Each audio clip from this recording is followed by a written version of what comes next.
Hi, and welcome to Becoming Unstoppable Fitness and Weight Loss. We're your hosts, Lynn and Stephanie. We're just two ordinary girls. We were born without skinny jeans, and we fought hard to become fit and fierce. And now we're coaches who get to share our passion for health and strength with others. We started this podcast so we could share the knowledge and insights that have helped many of our clients with an even larger audience. Our dream is to help you become unstoppable.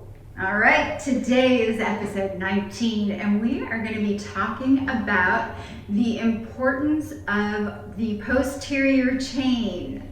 So this is kind of an advanced fitness topic, but we know you guys are up for it. And it's really, really important information. And Stephanie, we're so lucky to have Stephanie as part of this podcast because she is a fitness guru. She knows all the things. So recently, what inspired this podcast actually, and I've been kind of sensing the importance of the posterior chain for a while, because I'm a runner as well as I do other kinds of fitness as well, but I know that I work a lot of the anterior muscles, but I also sensed some imbalance, and I was like, So the other day at the gym, the trainer said, hey, your posterior chain is what is responsible for your performance. Well, that lit me up. Being a competitive athlete, like I consider myself to be, I'm like, ooh, if this is the key to performance, I want to know everything about this. So I started researching a little bit, and then I asked Stephanie to give us the lowdown on the posterior chain. She's going to talk about exactly why it's important to exercise the posterior chain, what exercises do involve the posterior chain, and then she's going to talk about form a little bit. So thank you, Stephanie. Of course. All right. So the posterior chain, some of you may be like, what is that? So first off, the posterior chain refers to all the muscles down the back of your body, all the way down to your heel. So that's your lats, all those muscles around your spine, your glutes, your hamstrings, your calves, everything all down the back. And then like Lynn mentioned earlier, anterior chain is the front of your body. So one of the reasons training your posterior chain is so important is that like Lynn noticed in her running and everything, day-to-day life for most of us, we are sitting a lot and doing a lot of anterior movement. So a lot of people tend to have tight chests and tight quads, a little quad dominance and chest, because we're sitting like this at a desk or on our phone or at a computer, just sitting all day for whatever. And then also there are a lot of common workout routines that work your anterior chain, like running, even just walking.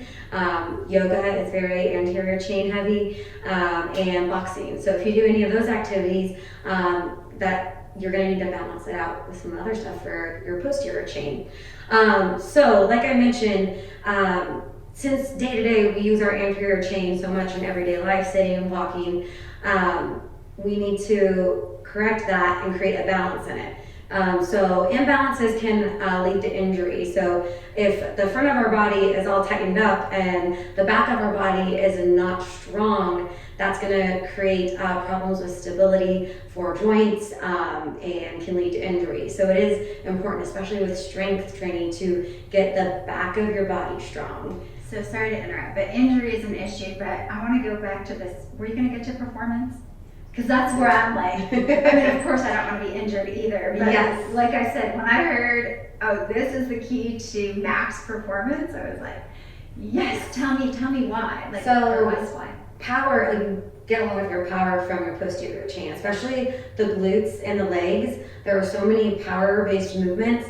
That's where your strength is really going to improve, and your power and your explosiveness and your performance is by working the posterior chain. So think of explosive movements like a hip thruster or a kettlebell swing or a snatch or clean even.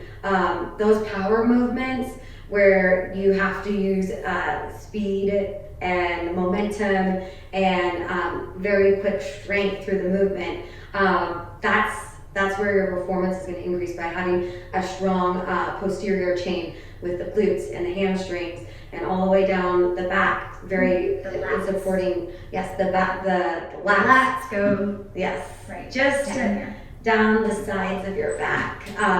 So all of that is very important for those power movements. Can I ask you one more question? Yes. Sorry to keep interrupting. Are they big muscle? Are they larger than your anterior muscles maybe? So there are, yes, some of your major muscles and your largest muscles on your body are going to be on the posterior chain. So a lot of people like to focus on their abs and their chest, but that's not where your biggest muscles are. Hamstrings, glutes, lats, those three are major large muscles that are going to contribute a lot to your strength and your performance. So with that, just the sheer size of the muscle, yes, is one of the reasons it is going to contribute so much to what you can do, because there's so much strength you're missing out on if that's not what you're training. If you're not really training the biggest muscles that can do the most, you're missing out on a lot there. Yeah, I thought it was interesting also the posture thing. So I've noticed as I have gotten older, and some of this is age, but I think it's also just, the continual sitting and looking down, etc. But my posture really was suffering a lot. Plus, working the front, working my chest. I was a tennis player, so I worked a lot of anterior, not a lot of posterior. So I found myself hunched over a lot and looking down. And posture is a really important thing, not only because of injury, but also it's really how you present yourself to the world. I think posture is so important, and yeah, like just the way you carry yourself signals a lot. So anyway, so back to this posture thing. Can you tell us a little bit about what's going on there, like why it helps with our posture so much to work the posterior? Yes, absolutely. So kind of like I mentioned earlier, if we're used to this, these muscles get really tight, and that's why so many people, you will see a lot of people that tend to have like kind of a hunched back or a rounded upper back. That is called upper cross syndrome, and it is fixable, but you have to train the posterior chain to pull those shoulder blades back and keep that chest open. And you need to get stretches in for the chest to be able to keep it open. I know for me personally, I used to be very quad dominant and chest dominant with everything. So I had to train myself to start working the back of my body and not using like taking over with those muscles. So that's another muscle imbalance thing, is that when you're doing exercises, say you're doing a lunge, for example, everyone used to always be like, oh, they're so great for your butt. And like when I first got into fitness, I was like, I don't feel it in my glutes. Like, why is this good? But it's just because you can do the same movement, but use the wrong muscles, because quads are so dominant that they'll take over for movement any chance they get. But then when you work on learning how to distribute your weight properly and your lunge, and recruit the right muscles, that'll change something that looks from afar like the same exact thing into a whole different movement. So with that, so can I interrupt again? Yeah. How do you recruit your glutes? So I would say the biggest thing is mental. So you have to actively think about squeezing your butt. Because I know when I started getting into weightlifting, and early on in my fitness journey, I didn't understand that. Like, I could do a movement, no problem, but if I wasn't thinking about actively squeezing my glutes, I wasn't going to get anywhere with it. And then also, depending on how you're putting weight in the foot on the floor, a lot of people tend to go into their toes. That's going to take the work out of your glutes. So if you keep your foot down, and I'll even say this is a cue to press into your heel, just because people are pressing into their toes so much. But you really want the whole foot on the ground. You want almost like your foot's gripping the ground, and you want to be able to drive into the heel. That's going to help you recruit more of your glutes when you're doing a movement.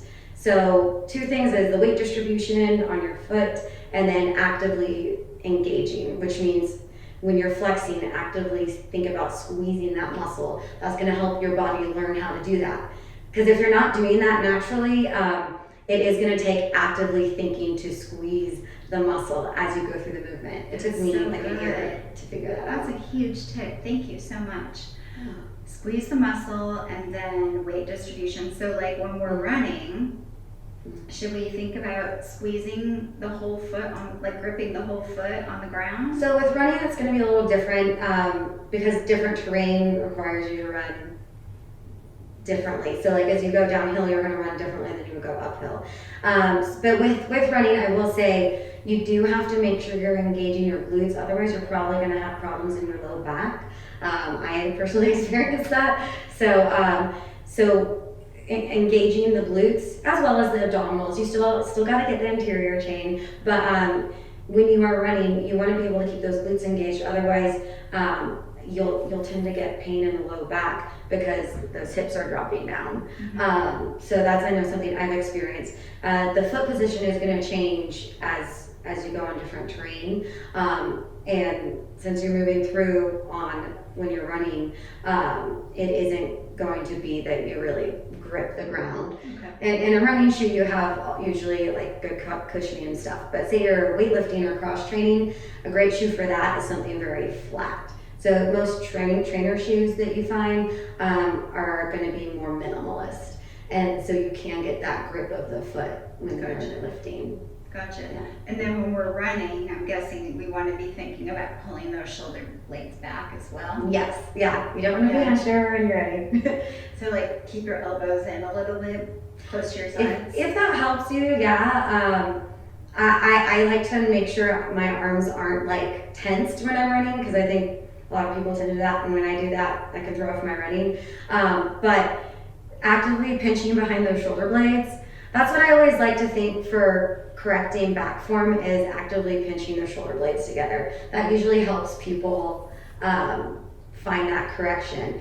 Like if you have, like I go up to people and put my hand on the spine between the shoulder blades and say, pinch my fingers. So if you imagine a quarter or something behind you, act like you're trying to pinch a quarter behind you when you're really doing any exercise. We want that great form for everything. Other than if you're doing like a crunch on the ground, you want to have that nice posture. And like Lynn mentioned earlier with posture, I will say it makes a huge difference in your appearance. I have a friend that tends to kind of round her shoulders, so she knows this. But when I take a video of her, I was like, okay, do the exact same thing. This was like on New Year's Eve, but bring those shoulders back. And then she looked like a whole different person. Isn't that crazy? Like, yes, yeah, she looked like a superstar to the world. Yeah. Yes, yeah. So it might not seem like a big thing, but posture is, it is going to make you come off differently. So, and it's actually a social skill. I was reading in one of the social skill workbooks that I reference for my coaching business. When you have open body language, you are so much more likable, like so much more approachable, so much more, easier to have conversations with. People just want to hear what you have to say. So, yeah. No, if you want to look your best, posture is important. Yeah. So with the posture, that posterior chain is going to be huge in that. So if you have not been training it, that will help it become more natural. You are going to actively have to think about it for a long time until it does become natural. Because I will say, early on when I was in fitness, it took me a solid year for my body to not put everything into my quads when I was doing anything lower body. I had to actively think every single time I did a rep of anything. Okay, I have to squeeze my butt. I have to use my glutes. I have to make sure my heel's on the ground, and I have to press down.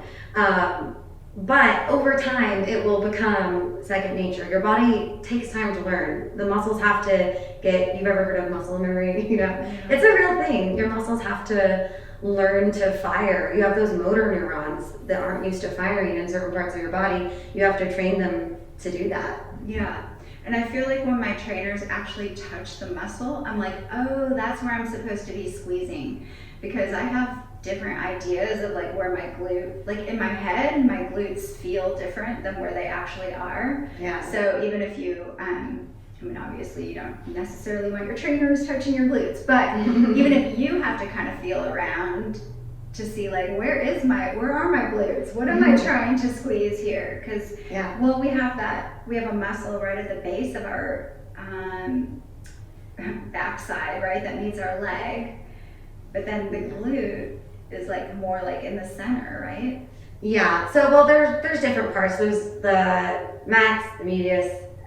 So you have different parts of your glutes and different muscles that aren't the glutes that you would still want to use when it comes to posterior chain work. So when it comes to squeezing your butt, for example, it's also going to affect all the way down your legs. So sometimes people let their knees drop in rather than just having the knees press out. That's one part of it, but what you're doing to bring the knees out is making sure that the butt is actually making that movement happen. So you're squeezing the glutes, and that's going to help those legs go into the right location and direction so those knees aren't knocking together. So I feel like a lot of people just think, oh, I'm going to move my knee, but where is that movement coming from?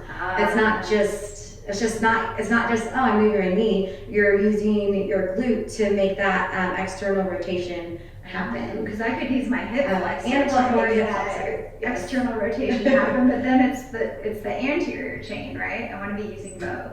Yeah, so I mean, there's going to be multiple muscles involved, but yeah, when you, for example, use those little mini bands around your legs and you do an exercise, that's a great time to utilize actually making sure your glutes are taking over there to press the knee outward into it. Say you're doing like a squat with that, pressing those knees outward. That's when you can really have that feeling of like, oh, what muscle am I using, because you have that extra resistance. So if you are having a hard time kind of learning, like, what am I supposed to feel? How do I even feel my butt? I don't even know. If you add a little resistance in and then really think about what muscle is making the movement happen, that can make a night and day difference. Those are good tips. If this is getting too complicated for you, which it almost is getting too complicated for me, just start thinking about the backside, like Stephanie said, squeezing those shoulder blades together, activating those glutes. What about triceps and lats? How do you recommend getting those engaged? Lat exercises, anything where it's not just squeezing the shoulder blades together, but pulling the shoulder blades down. Any movement where you're squeezing back and then pulling down, you're gonna feel those lats like fire up. Even if you're just sitting down, squeeze the shoulder blades back and then press them down as far as you can. You're gonna feel those lats fire up a little bit. Yes. Okay, that's a great tip. And then so the downward movement activates the lats. You're pulling those the scalps down. It's gonna Scalps are that's short for scapula. Oh, sorry. Yes. We have a total expert here. Yeah. But yeah, so and like an exercise that's going to get a lot of your lat is a pull up. The overhand grip, pull up, you're going to feel your lats fire up. So if you want to do a pull up, or if you want to feel your lats, that's an easy way to feel them. I don't really feel them. It's weird because I try to use every other muscle except for my lats. Right? I try to take over with my shoulders, my biceps. Yes, like I have to consciously think lats. Yes. Okay, so I'm not the only one where I have to like consciously think about getting my posterior chain involved in movements. Mm-hmm. It was a low body issue for me for sure, but yeah, so that's a great example. That should be primarily the lats taking over, and if it's not, just really get that focus on what am I feeling in this movement and what should I be feeling in this movement. That should be a lat heavy movement.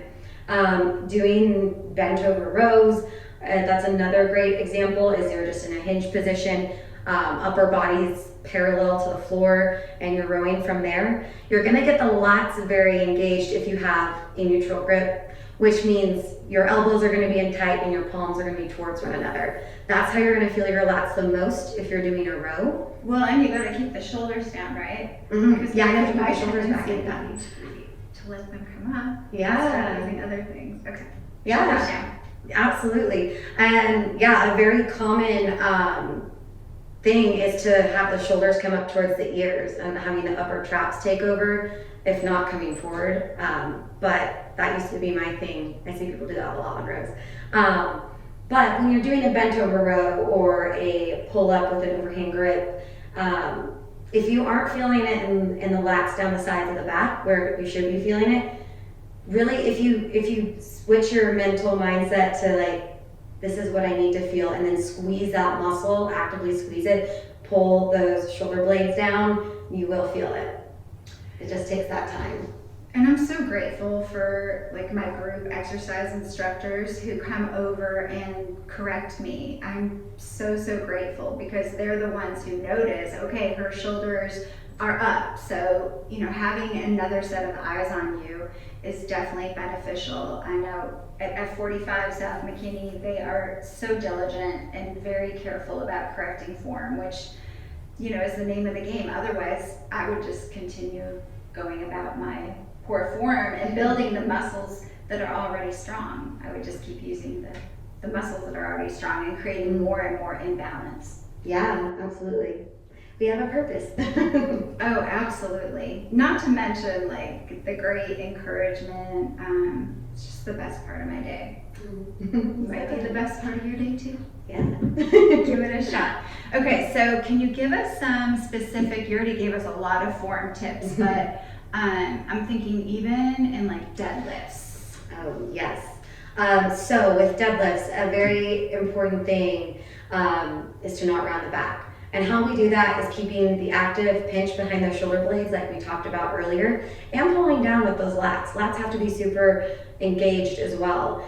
And then going downward, we have to keep this is the anterior chain, we have to keep the abdominals engaged. So what we want is a braced spine when we're doing a deadlift, which means we're keeping it in that neutral position, we're not rounding it, otherwise all the tension is going to go in the low back and you don't want to be lifting like that.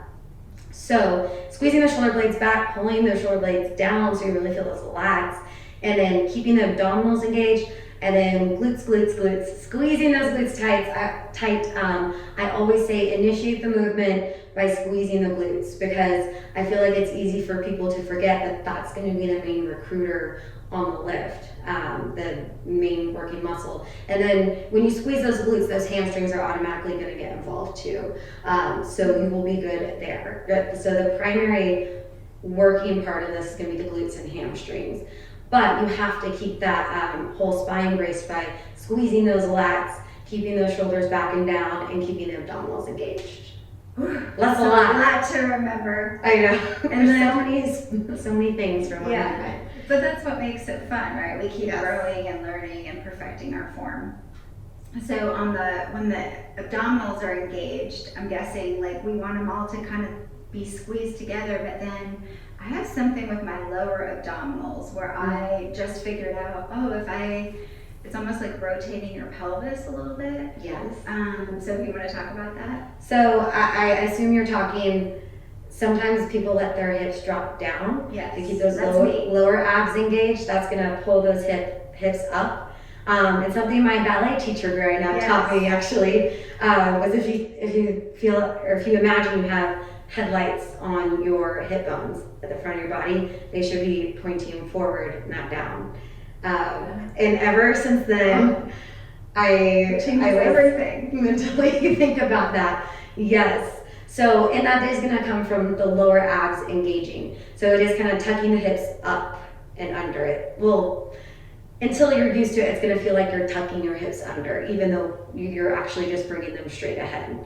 Yeah. So if these are for those of you actually watching, if these are your hip bones, you don't want the headlights this way. You have to tuck the tailbone under a little bit to bring them up. So do you think that's a thing? I thought maybe my lower abs got weak from from having kids, but it sounds like if your ballet teacher trained you in that when you were young, it has nothing to do with having kids. It's mainly probably a posture thing. A lot of people have kind of a sway back because they're standing with their hip bones dropped down and booty out, and that's a lack of posterior engagement as well. Because if you are not engaging your glutes, you're not tucking the hips under. So it is the abdominals, but it's also the glutes. So think of the abdominals lifting the hips, but also your glutes are naturally going to have to flex a little bit to make that lift happen as well. Yeah. So it's both. And I always thought I had really strong glutes because I have a good size. Like a booty. Yeah. But no, that's not, I learned like, no. Size of your derriere has nothing to do with the strength of your glutes, the squeeze. So yeah, I really had to work a lot. I'm still working on the strength of my glutes, really thinking about activating them and what does that actually feel like. I love how you said it's a squeeze, because I'm like, I didn't know that flexing a muscle felt like a squeeze until recently. Yeah, and I even like to tell people as you're flexing, whatever exercise it is, think about actively squeezing the muscle. So as that muscle is shortening, you're not, as you're like, say I was doing a curl, you're lifting a weight, and it's naturally, it's already flexing, but if you think of actively squeezing it, it's gonna give you that much more work and focus into the muscle. Yeah. Well, this is such good stuff. Thank you for sharing all of your knowledge. You amaze me every time we talk about fitness. There's so much in there that you have. We haven't even begun to let it all out yet, but thank you for just sharing this with us today. And you know, at the beginning of the episode, I wanted to find out about your Easter. Tell me about it. We didn't talk about Easter. Yeah. That seems like so long ago. It was like less than a week. My Easter was great. I worked out, which was great, and I wore my little bunny ears to class because I get very into holidays. So you guys had a class on Easter? Yes. Sunday? Okay. Yeah, we did have class on Easter Sunday. I watched my church online, and then I went to dinner with my boyfriend, and we had our first Easter together. Oh, yeah. We didn't tell the folks at home. Steph's got a new boyfriend. He sounds like a good one. We'll keep you all posted. Did you have Easter dinner with him? Yes, and yeah, it was wonderful. Good. It's a great Easter. Good. My little Easter dress. Floral. Oh, I bet you looked so good. You always do. So we actually went to Austin. Hallie, my daughter, had a dance kind of get together that they put out. Everybody went to go see The Lion King down in Austin. Oh, that's great. So we rented a house on Lake Travis, and we went hiking, and whenever we travel, it's like a whirlwind. I mean, we never sit still. This is the best. Yeah, this is what our family is known for, and we just had a blast together. We went shopping at the Domain. Do you know what that is? I've never been. It's this amazing outdoor shopping area, kind of like Legacy West here in the Dallas area. You know, high-end stores, tons of food. So we went to True Food, one of my favorites. Yeah, and then we had a great night of shopping, and it was just a blast. And then we drove home, and you know, the kids started to get a little bit grumpy. It's interesting because when I give one child a compliment, the other one gets all huffy, like she's not that great. Like you have to balance out the compliments. I have figured out. Yes. The appreciation. But on the way home, you know, it got heated, and I said, okay, everybody stop. We're going to play the appreciation game. Everybody say something they appreciate about the person to your right. And it changed the whole atmosphere. The rest of the trip was like, I mean, the whole trip was great overall. But one thing that my older daughter said was, you know, thank you guys so much for always being fun, like, or like active. We're very active, and I feel like our fitness and the fact that we do keep our health in good check, I feel like that really contributes to it, and it was nice hearing it from her that she really appreciates that. So I didn't do Easter baskets this year. Hallie was very disappointed, but she gets sick every year after Easter, like the flu or a cold or something terrible. So I'm like, why are we doing this? And everybody knows our feelings on sugar. Like we've talked about it, the science is out there, plus personal experience. I'm like, I just can't do it. So I did buy them some chocolate covered almonds and then like some other snack things. And she was very disappointed. She was like, I can't believe you did this. And I was like, but anyways, then the next morning she woke up and she's like, Mom, I'm really glad you didn't give us candy, you know. So she came to her senses after the initial disappointment.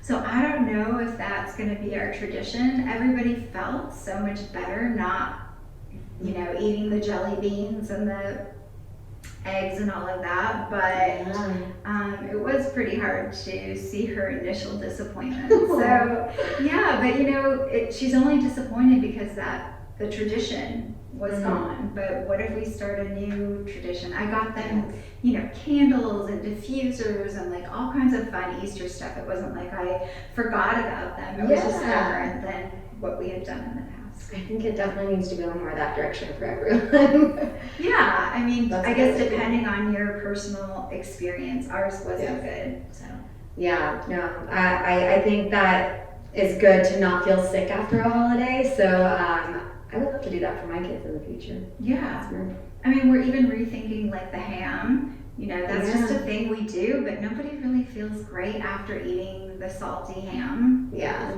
So we'll just have to see. So that's a win then. Yeah, it was a good time overall. So hopefully everybody at home had a great Easter. Hope this inspires you to, squeeze those glutes, work that posterior chain, and maybe even think about some new Easter traditions. Yeah. Okay, well, we hope you enjoyed today's podcast. If you did, please take a moment to rate and review the podcast. We actually are going to give a $100 Lululemon gift card for, we're going to have a drawing if you rate and review the podcast. So we would love for you to be the lucky winner. And tune in next time for some more Becoming Unstoppable Fitness Weight Loss.